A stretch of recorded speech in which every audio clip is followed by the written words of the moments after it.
everyone. The time is 2 o'clock. You're here with Naim Kurt and Alana Mazek here on Upstart Live. We have a huge show today. Kyle Humphries will discuss the introduced bikini ban. I'm going to speak to Luke Mason about his wishing well in St Kilda. And we have two very special guests live in studio, Vicky Jansen and Ellen Pye, to discuss the proposed marriage equality plebiscite. But first, here's Kurt with today's headlines. Thank you, Alana. Prime Minister Malcolm Turnbull's same-sex marriage plebiscite looks to be hanging on a knife edge, with both the Greens and the Nick Xenophon team announcing they will not support legislation in Parliament to enable a marriage plebiscite to take place. Both parties, which make up members of the Senate crossbench, say they support same-sex marriage but believe it should be enacted through a free vote in Parliament. Their decision means that if the Labor Party also decides to reject having a marriage plebiscite, the legislation will be unable to pass the Senate. The Education Minister Simon Birmingham warned that rejecting a public vote on same-sex marriage will mean that the issue of marriage equality will be delayed for a further 3 years. Stay tuned because we will have an in-depth discussion on this issue later in the show with Vicky Jansen and Ellen Pye. For our second story, Turkey is ramping up their Syrian offensive, and the civil war looks to be ramping up again in Syria with the introduction of Turkish forces to the conflict. Last Wednesday, dozens of Turkish tanks supported by hundreds of rebel fighters streamed over the Turkish border into Syria to drive out forces linked to the Islamic State and to push back recent gains made by the Kurdish militants in Syria.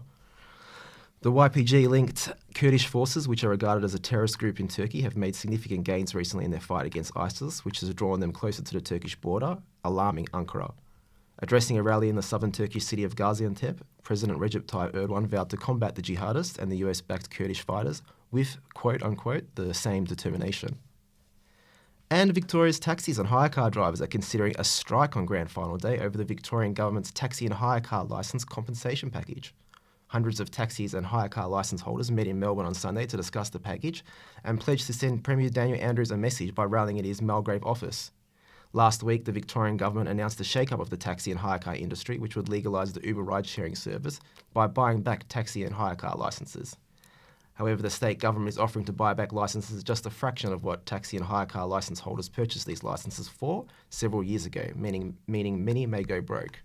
In emotional scenes, many drivers were seen wiping away tears as they discussed the effects this deal would have to their livelihoods.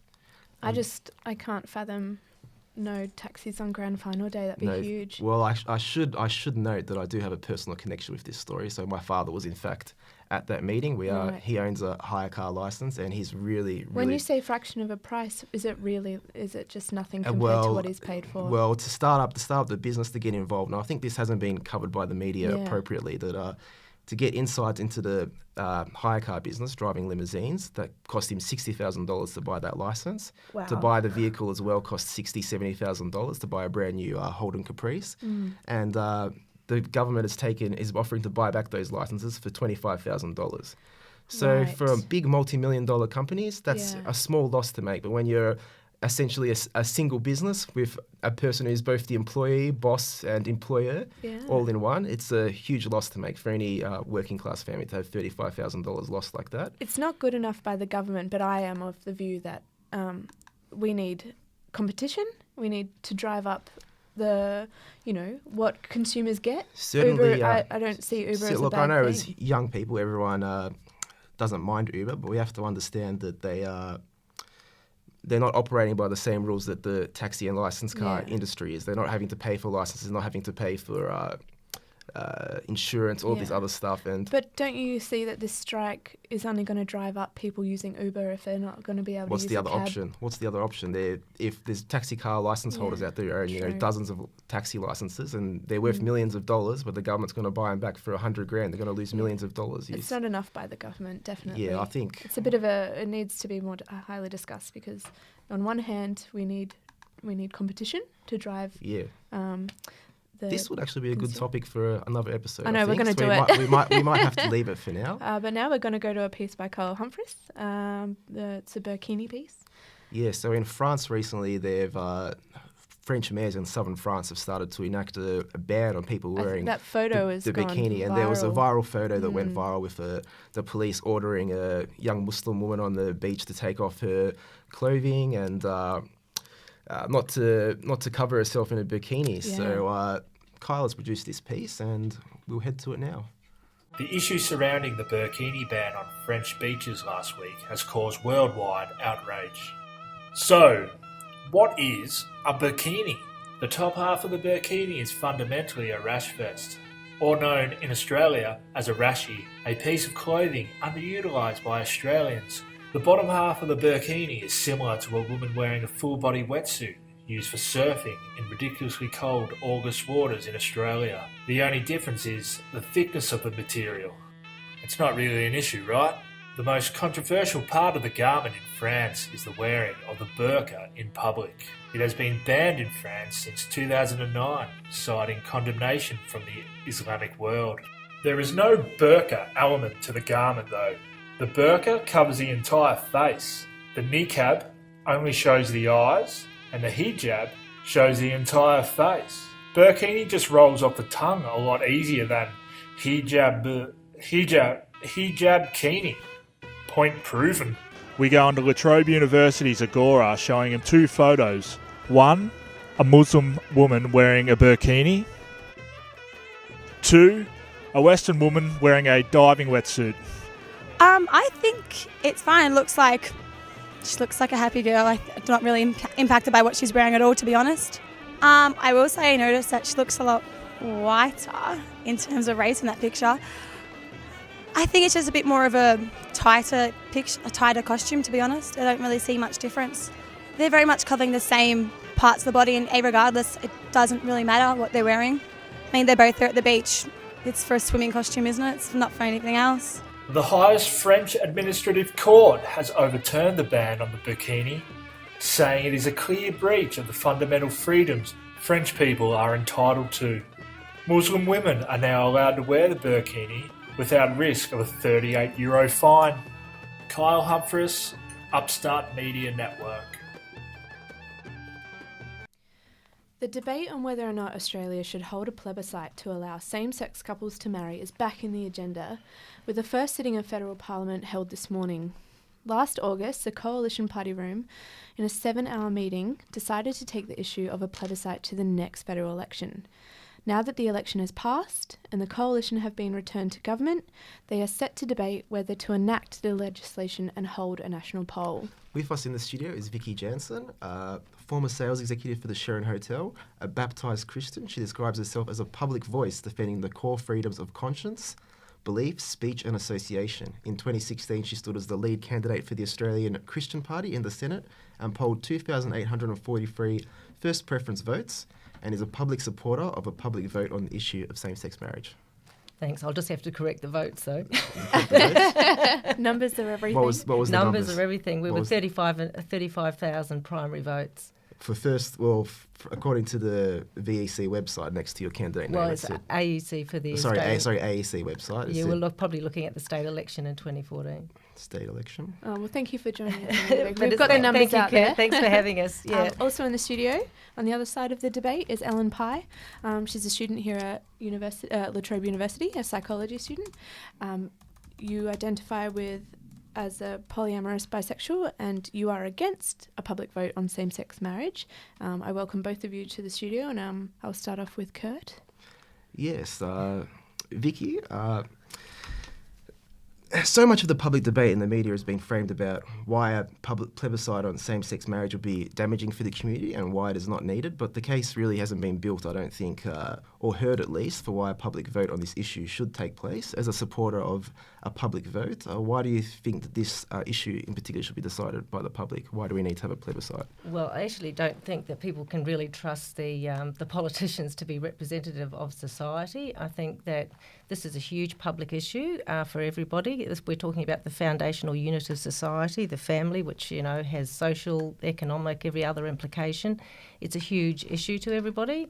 And so I think that we should give the people a vote. And as I say, I don't think that politicians can be trusted because on the one hand you have, for example, Richard Di Natale saying that We should never put the question of human rights to an opinion poll, but then just 12 months ago, of course, they were really joining with all the crossbenchers to insist on having a plebiscite. So on the one hand, they don't want a plebiscite when it doesn't suit them, and do want it when they think it does. It's like it's very, very fluid, the whole thing, the thoughts about a plebiscite. When you look at the Labor Party and all the leaders that have at one time not supported same-sex marriage and now do support it, it just seems to be, look, let's just ask the people. They haven't got political interests as such. Let's ask the ordinary people of Australia. But do you think that's because, even today in a poll, the dissatisfaction rate of Malcolm Turnbull came out at 52%, and I think, do you think that that's because of the plebiscite? Are people changing their opinions due to public want? Or do you think Labor's changed their views because people actually don't want a plebiscite? No, I think we've got to the stage where we should have a plebiscite. I think that people do want one. I think it would be unfair in a sense, because I don't think that Parliament is really representative of ordinary Australians, and I think that that will be determined by a plebiscite.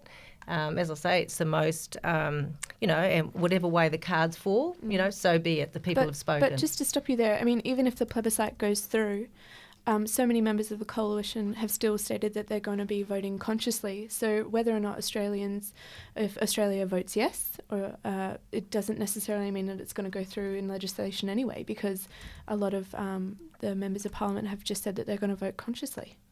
Well, that's true, and they probably would be punished for that at the next polls if they didn't represent their electorates.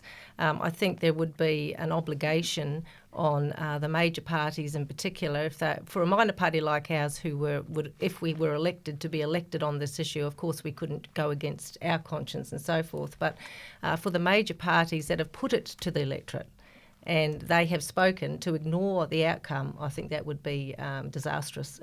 Ellen, does that bother you that you have a government right now who is pushing for a plebiscite, and then it's not even going to be final if the plebiscite goes through? Australia can always vote no.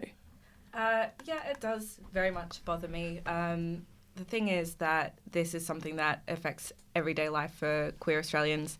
A lot of the major community aren't going to actually be truly affected by the results of this plebiscite regardless. This is something that the queer community has to deal with every single day of their lives.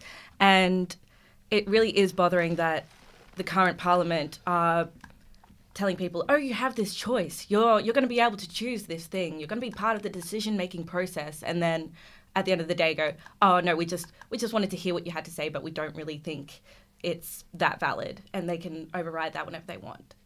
It's such a big thing. There's only ever been 3 plebiscites in Australia that Kurt and I have found, and one of them was for the national anthem, and whether or not it seems like such a big socioeconomic topic to be put forth, comparing it. The last plebiscite was for the anthem and what everybody wants in that. I think we need more direction in this, and not necessarily a plebiscite vote on that. And I know that that's just my personal opinion, but I think my biggest worry is that the plebiscite will be turned down, and then it takes 3 years until we discuss this again. And what are your opinions on that?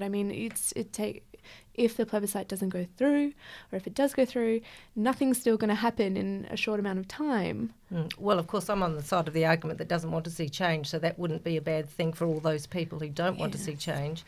But I do think that one of the benefits of a plebiscite is that both sides should have equal opportunity to present their genuine concerns, their arguments, their position. And I think there's a bit of a lack of education about what some of the consequences are.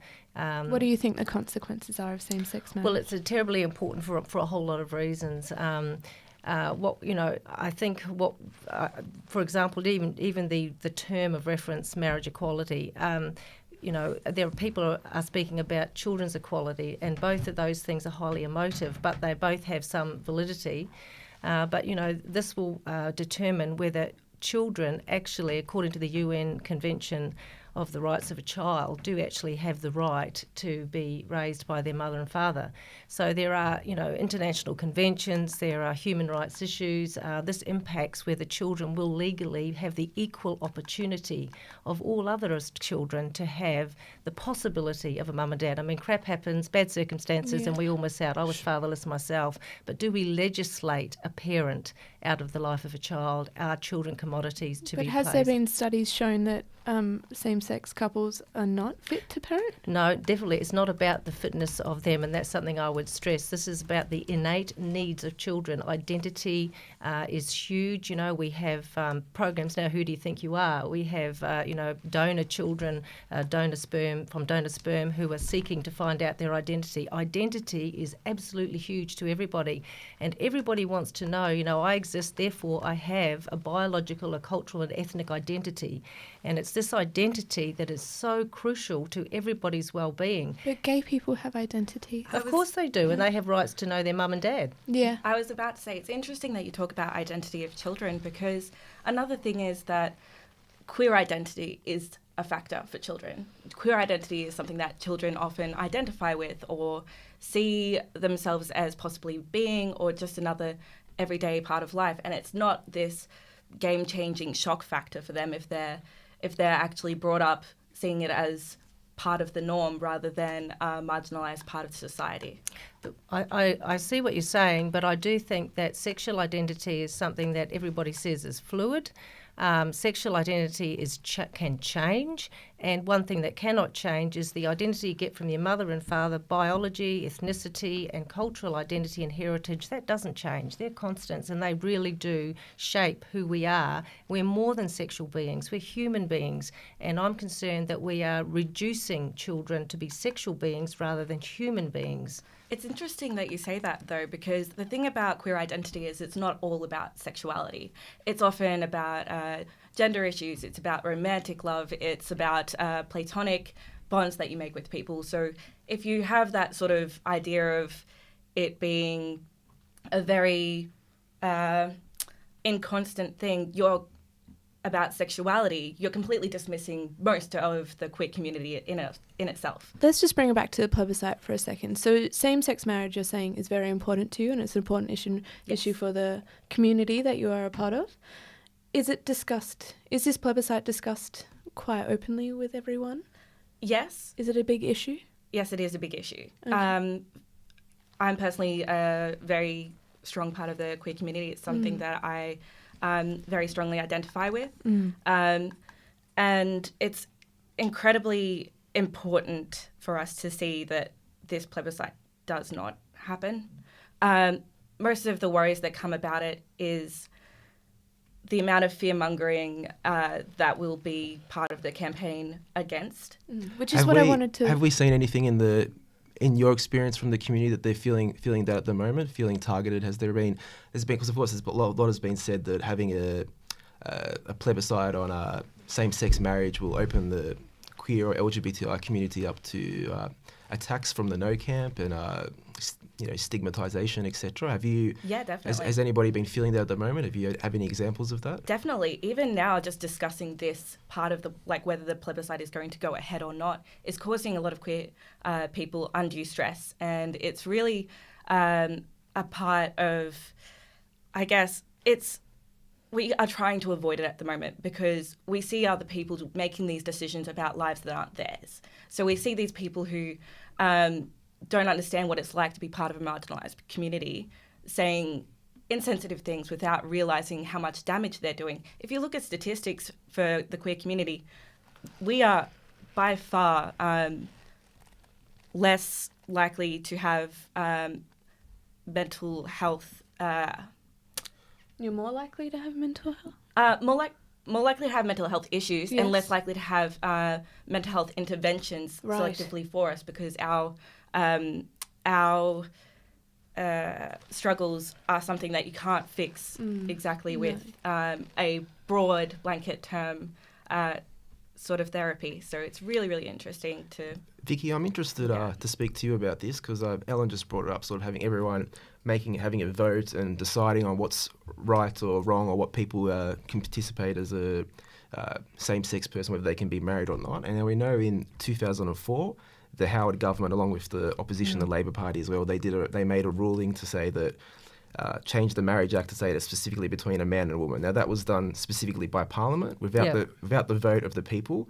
So if that was done by Parliament in 2004 to take it that way, why can't in 2016 we have the same decision be made by the Parliament? Well, that's true, but I think when Mr Howard did that I think that marriage has forever always been understood, generally speaking, by all societies to be for the purpose of, procreation is a major thing. And he's just, really... That's something that is always understood, to actually cement it in law, because now it's becoming less understood what marriage is. Marriage was always between a man and a woman, and we're moving into times where it's less understood what do you mean by that, and everything is about definition, so he cemented that in there. But we have same-sex marriage has been legalised in other parts of the world, and there hasn't been any adverse... there has been a lot of adverse, things. I mean, even here let me just flick down here. Even here with in 2012 with Professor Kuravalli George, he was forced to resign from the Victorian Equal Opportunity and Human Rights Commission simply for having his view that the best thing, opportunity for children. That's Victoria, but overseas, it's legalised in the UK. It's now legalised in Ireland. And, marriage has changed. Yeah, but Canada has got huge problems with freedom of speech. You can't even say in parts of Europe as well now that the terms husband and wife are called bigotry. People are being arrested for what we can call once was an opinion is now hate speech, and it's a very low bar in your conversations. So is your position that by legalising same-sex marriage that it hinges on free speech? Well, it will be, and I'll tell you why I say that. Is before the last federal election, there were 31 LGBT groups that in the Senate inquiry that recommended no exemptions for faith-based organisations. So you are asking people against their conscience to have to approve or take on a cultural. It's really counterculture for a lot of conservative people. And I'll give you an example. A lot of people these days, they are married outside of a church. They're it's got nothing to do. It's got nothing to do with the church, actually. Church or any No. I absolutely agree. This is a public discussion, and it's not based on a theology as such. It is a public good, but I guess a Christian ethic is to be what is a public good. Senate, you are asking. terms of reference. Well, that's because they're saying that nobody, in a faith-based organisation could have an exemption for conscience. So what we're talking about is an erosion of freedom of conscience. An adoption agency that is got a faith motivation, if you like, or ethos, a culture, is not going to want to theoretically, if faith-based organisations were exempt from having to preside over same-sex marriages, then what would be the issue there? Yes, but that hasn't been the case. We've got cases in Canada, for example, when people are sitting in on church services, and if they sort of start reading about marriages between a man and a woman in just a normal context, then they've been sued, and the government's suing people, and people are going in to actually make that happen because they want to sort of. It really is amazing all the things that are actually happening in Canada. I haven't got them all documented in front of me, but I did. Dawn Stefanovic was brought up by her gay dad, and she was out here last year speaking publicly, and I got to spend quite a bit of time with her. So she was saying about all the difficulties now for communities who are not on board with, celebrating, if you like, same-sex marriage, relationships. It means that in the schools things are going to be, it permeates every area of life. So it means that you cannot bring up your children according to your own values and beliefs. Ellen, I had a question for you. Mm-hmm. There is a threat of people in the LGBTI community. They feel like they might be attacked by the No Camp if a plebiscite happened, if there was some sort of legislation enabled that would prevent sort of hate speech happening, and it would allow a plebiscite to be conducted in a peaceful and rational way, would that be something you'd be agreeable to, or people in the LGBTI community would be? Well, I mean, mass murder is illegal, but you look at what happened in Orlando at Pulse Bar, and that still happened. The thing is that even if there is going to be legislation making it illegal for hate speech to happen around this plebiscite, it's still going to happen. It's still going to be there. We see it every day of our lives. So for it to be able to be concentrated in one spot, like, it would help, I guess, if the plebiscite goes through, for there to be some sort of limitation to what would be advertised. But honestly, I don't think it's going to make much of a difference, because it's not just what you see on media, it's word of mouth as well. Yeah. It's the people you encounter on the street. I mean, that's what Kurt was talking about. Plebiscite is going to cost $160 million for taxpayers. And then who's going to fund these yes and no campaigns once they're done? And if it goes by anything like we've seen in the recent election, they're on the offensive, they're attacking. You have your yes side, you have your no side. And how is that promoting a discussion other than just putting out people's opinions that aren't quite regulated? Well, how much we regulate opinions has got a lot to do with whether we're going to have a free society or not. And I really think we should all err on side. But do you think $160 million for the plebiscite is going to...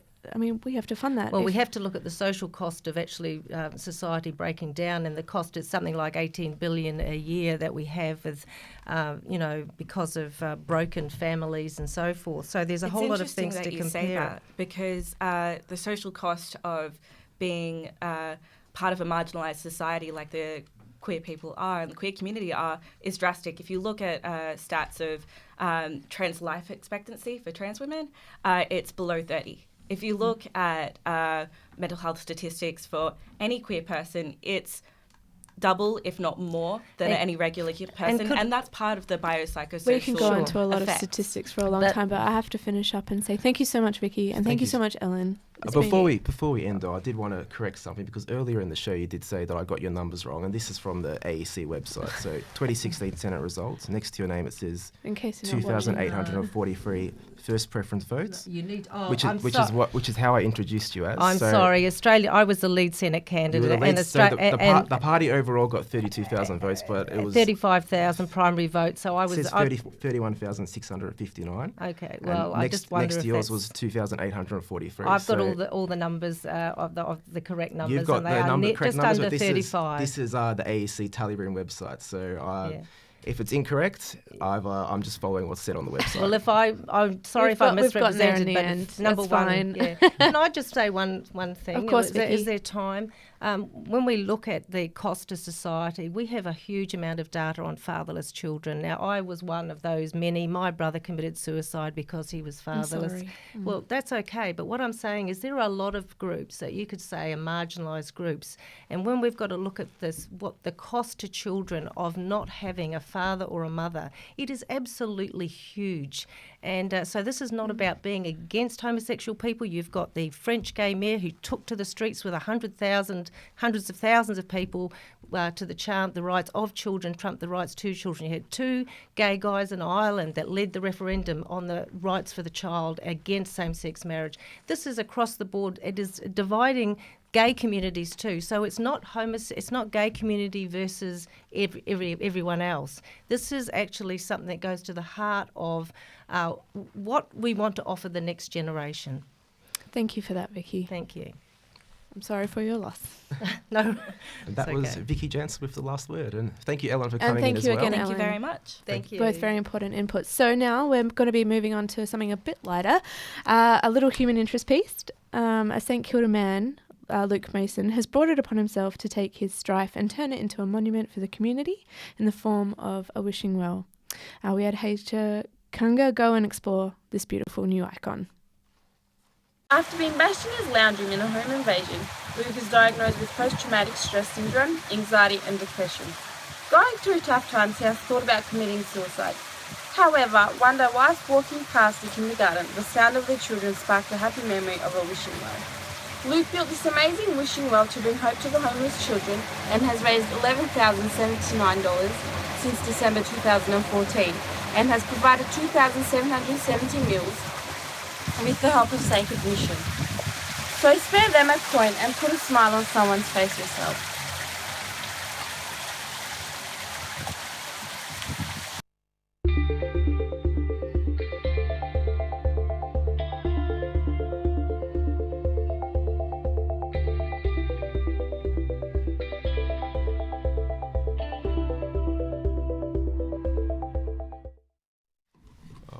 And thank you for Haisha for looking at the garden. It's always great to see someone take something so dark and then turn it into a real neighbourhood icon. We actually have the pleasure of having the creator of the Wishing Well, Luke Mason, on the phone. Cheers. Hi, Luke. Yes. Hi, Luke. Thank you so much for talking with us today here at Upstart Live. I love the story and the whole concept, but can you give us all a bit more insight into how it all started? Yes, I suppose it all started really with the home invasion, which was quite traumatic, I suppose. Yes, definitely.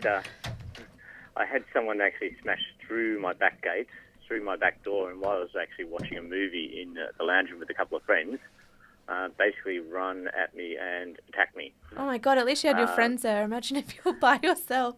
So I think I would have been dead, to be honest. It was that vicious, and it took quite a while for my friends to actually it took all three of us to really pin him down. And once we actually got the guy out of the property, I literally collapsed like a piece of jelly on the ground.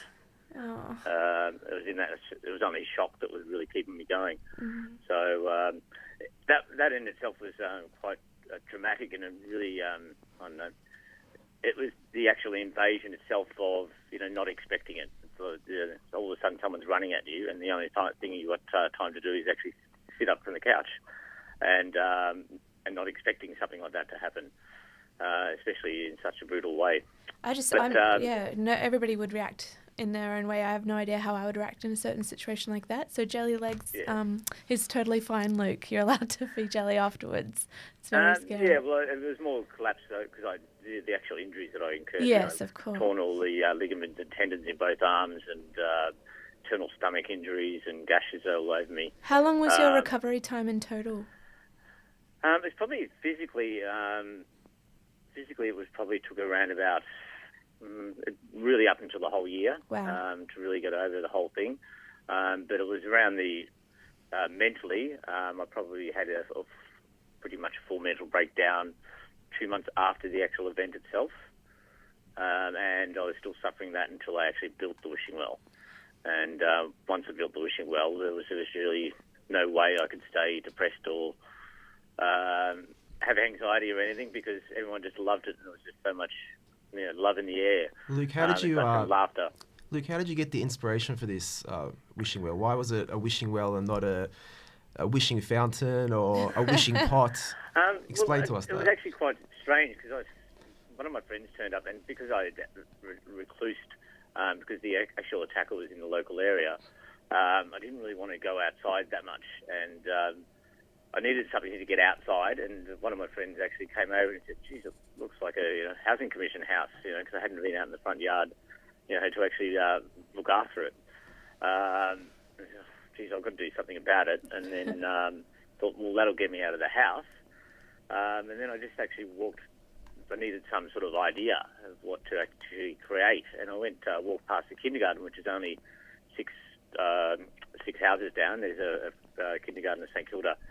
And I don't know, for some reason, there was kids laughing, and they're just hysterically in their fun. And for some reason, it just triggered a memory of a wishing well. I think it was at Hepburn Springs when I was a young kid. And I just remember said, "Geez, there's none of those wishing wells around anymore. There's nothing like that." Yeah, I know. And I've do never actually seen remember one.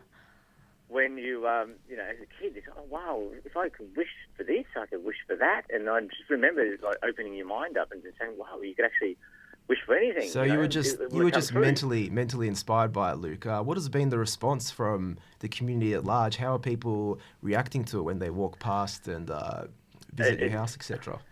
So it is absolutely hilarious.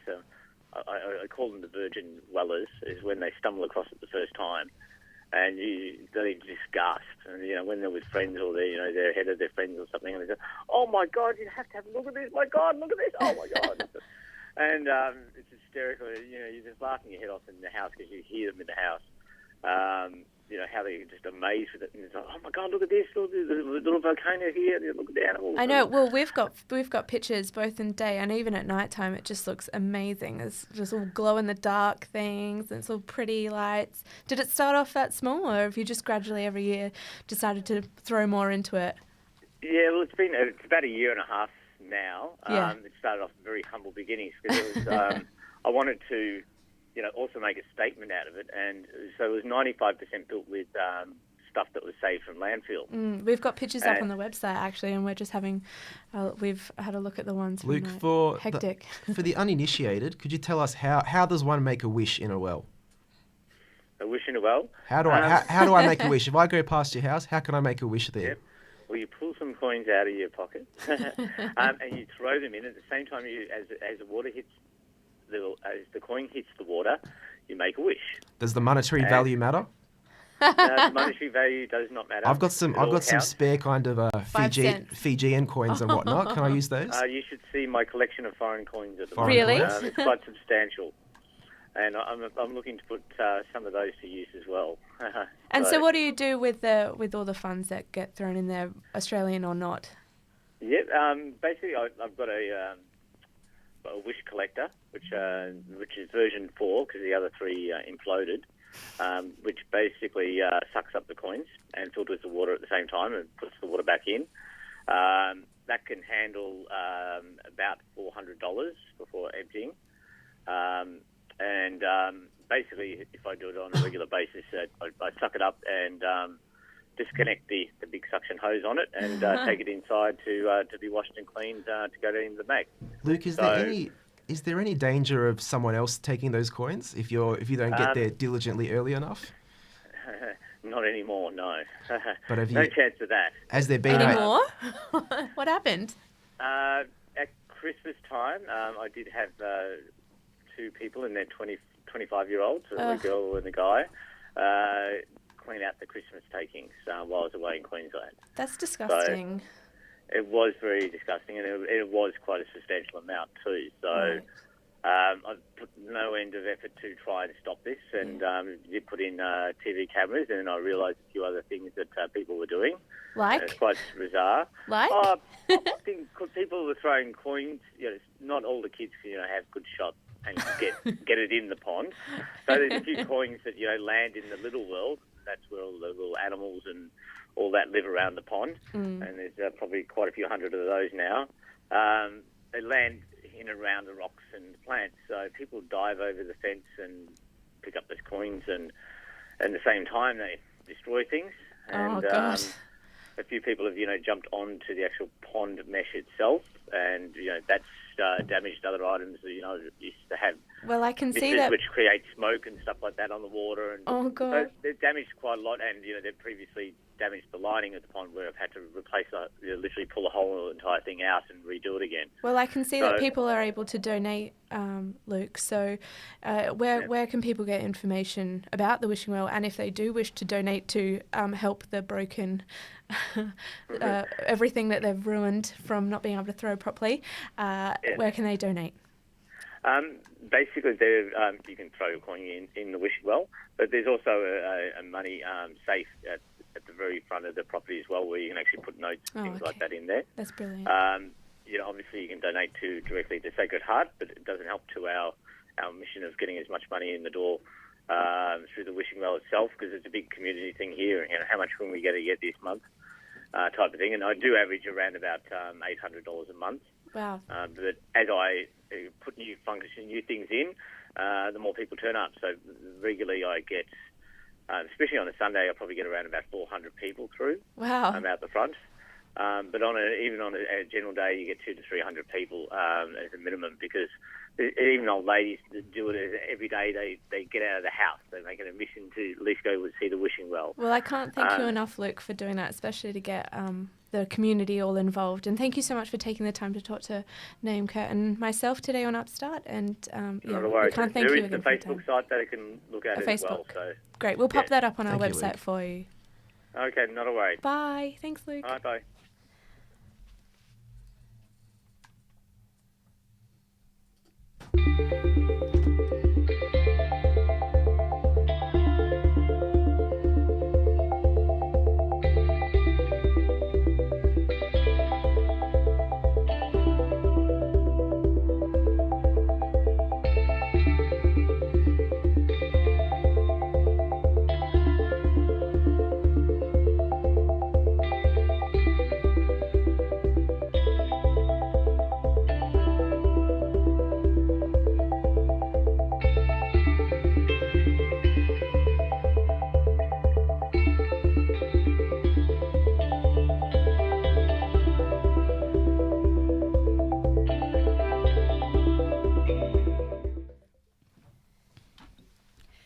Hey guys, today we are going to be talking about the Fremantle Council's decision to cancel their Australian Day fireworks. My name's Rachel Roberts and My name's Georgie. and we're here to tell you all about it. So the fireworks are being cancelled and Mayor Brad Petty said it was because they want to make more of an effort to separate themselves from celebrating Australia Day, or what many call Invasion Day or Survival Day. Mayor Petty had this to say. This came from conversations that we were having with our Aboriginal elders in the Fremantle area, actually around Australia Day last year, when it became pretty clear that for them Australia Day wasn't a celebration. It was a day of sadness, and even a day where I think it was a day of dispossession, really, where that started for them. And so we actually started that conversation with them, and it became pretty clear that they would prefer that celebrating what's great about Australia happened on another day.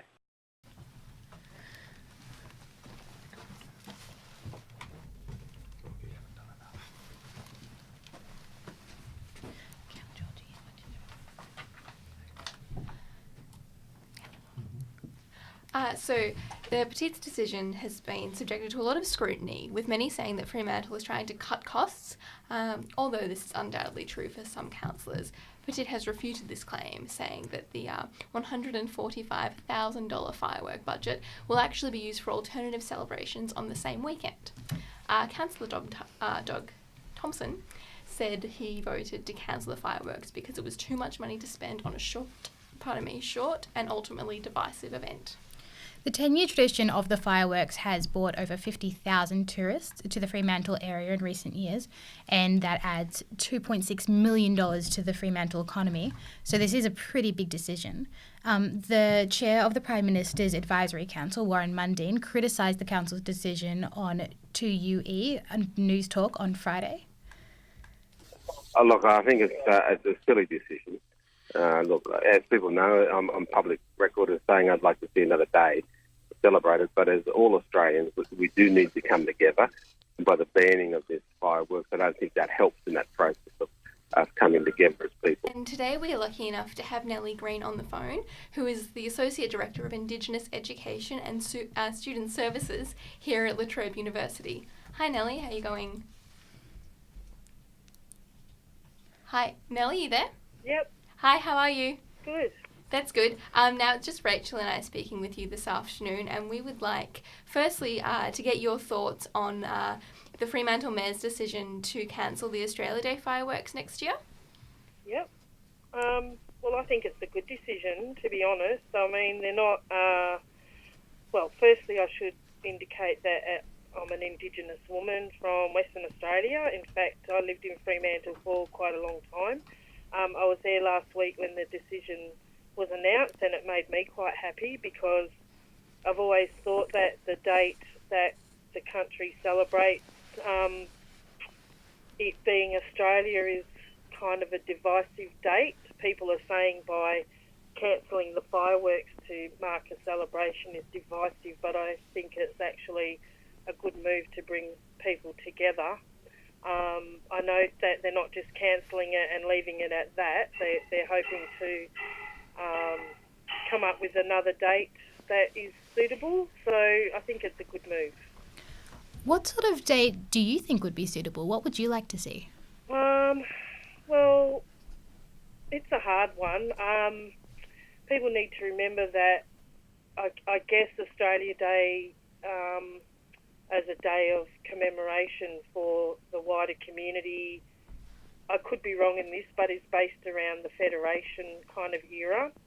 And there was, a long-lasting cultural nations of people here long before 1788. So I guess, and I'm just one Indigenous person. I don't have the authority to,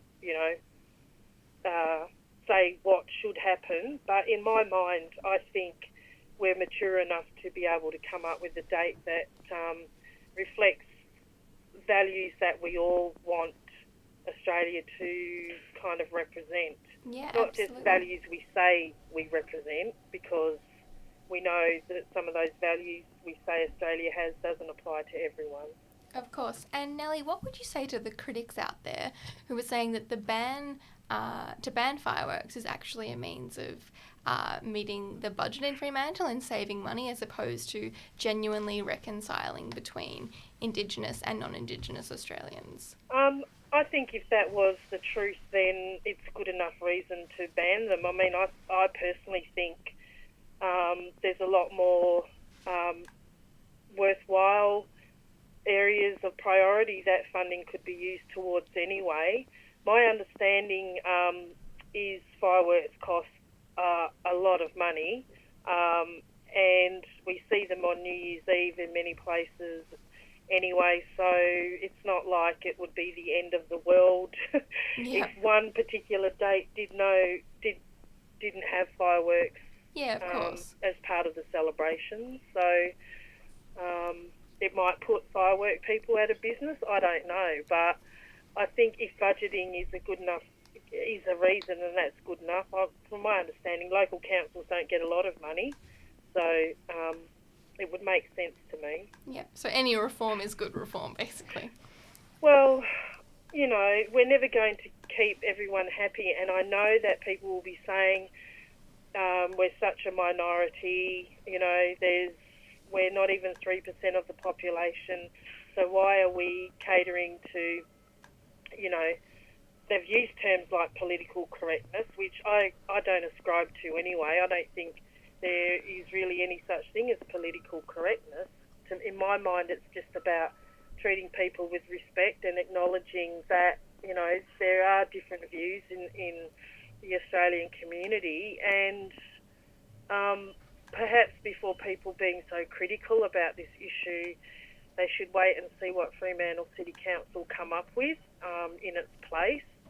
And, I think it's brave of the City Council to come out and make this decision because of, the backlash, and they knew they were going to get backlash. But I think that there are many more people beyond the Aboriginal community as well that don't see it as a suitable day. Absolutely. So, I think we're in that, we're in 2016. If we can't have a rational conversation about something like this, because it is significant. I understand, people want to be patriotic and celebrate the foundations of their country, but if it's marking, the date that also means the original people of Australia and the genocide that they, face and the repercussions that we still face today, then I think it's just a natural move.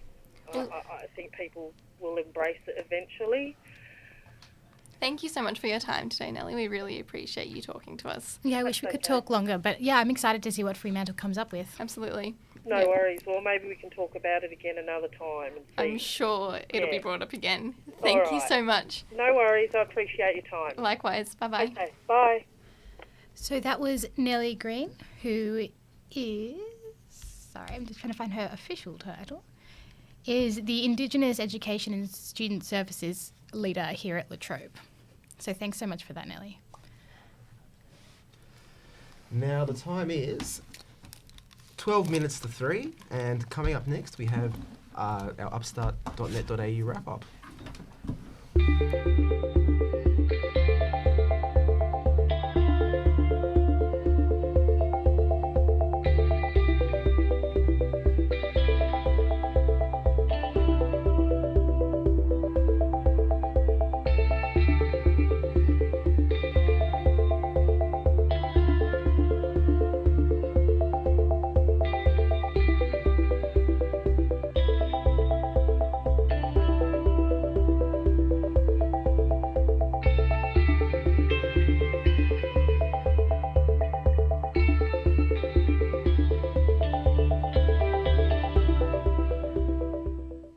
right, it is 11 minutes to 3, and you're listening to Upstart Live, broadcast live every Tuesday from La Trobe University at 2 p.m.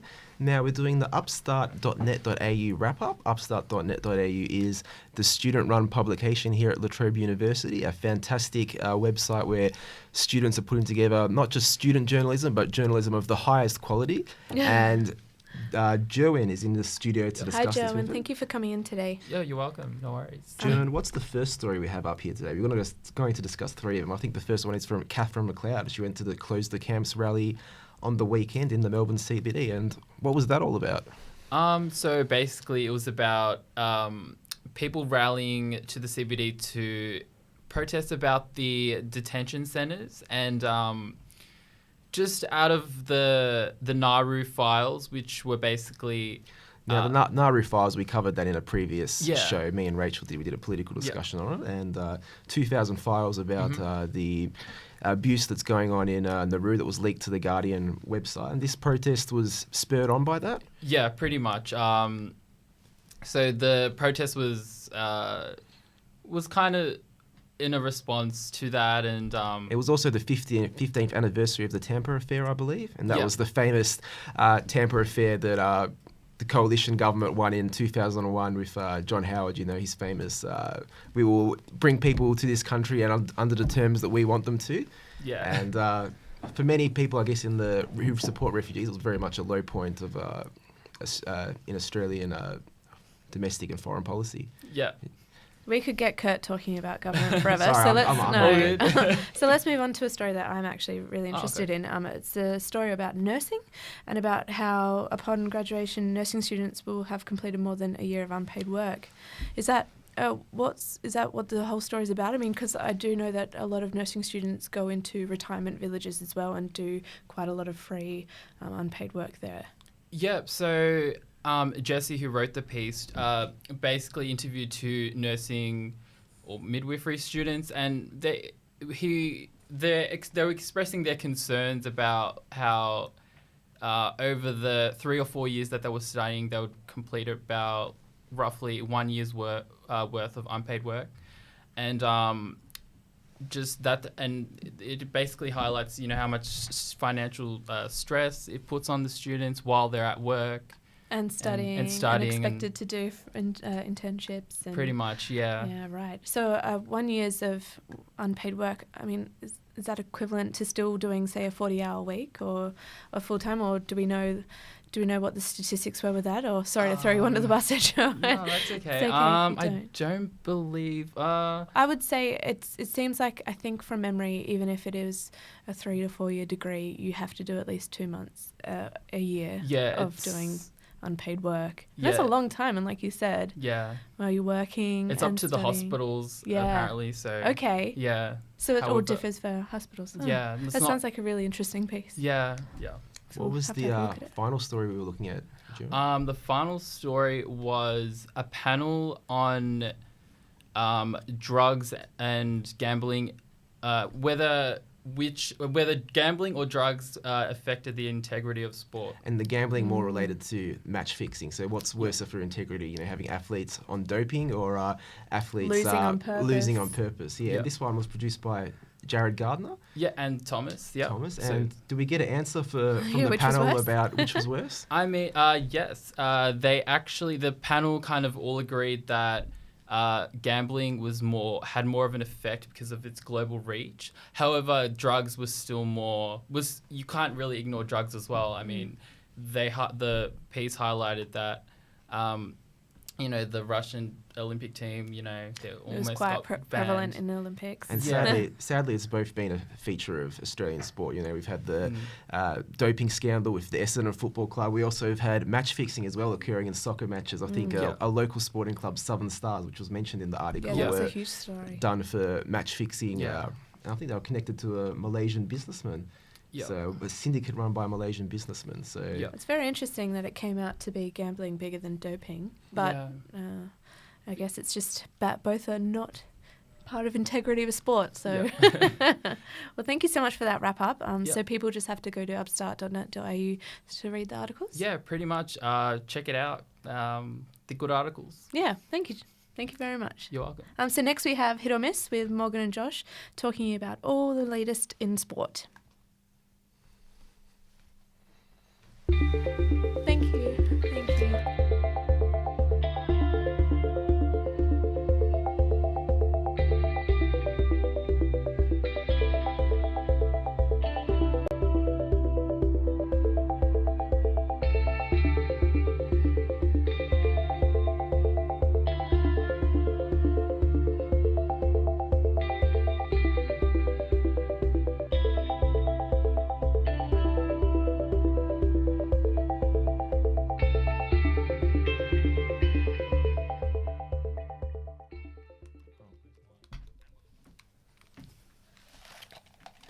And we're back with Morgan and Josh. We've nearly hit the 3 o'clock mark. Yeah, it's been a big show today, guys. It's been so quick. What's been happening in sport? I'm a very upset North Melbourne man at the moment. I've been very emotional this week with the news of Boomer Harvey not being offered a contract for next season. What do I have to look forward to as a fan? Will I be able to see him in another match this final series, or are we going out first week? North Melbourne certainly are underdogs for the first finals match against Adelaide in Adelaide. And as you mentioned, 4 Kangaroos have been cut by their club, including Brent Harvey, Drew Petrie, Nick Del Santo and Michael Ferrito. Yep. And to go with the Exodus, we've just found out yesterday that Lepich, coach of Brisbane Lions, has been sacked from that club. So interesting to see what happens with Brisbane now. Yeah, that's right. And Richmond today announced 5 or 6 assistant coaches have been cut as well. So the changes are coming left, right and centre. They are. Probably about time, I would think. Certainly at Richmond. In the cricket, Australia had a 2-wicket victory over Sri Lanka. George Bailey made a half-century man of the match. Yeah, it's his 20th half-century.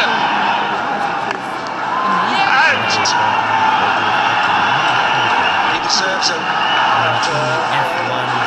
Daniel Ricciardo, our Aussie Dan, came second in the Belgian Grand Prix, and that was a pretty chaotic race, that one. Yeah, huge crash on the first turn, and the car was absolutely smashed to smithereens.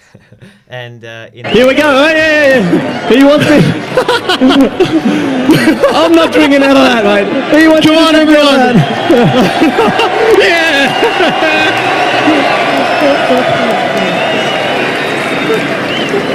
You're a legend. All over it, yes.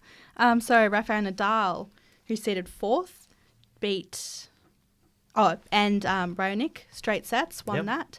Aussie's James Duckworth got through, but unfortunately Jordan Thompson lost after 2 sets to love. Yeah, that was unfortunate because he was up against Belgian Darcy and had a really good advantage, but couldn't put it home. Yeah, couldn't. Gael Monfils had a bit of an incident in his first round match with the scoreboard falling on him in the second set. Wow.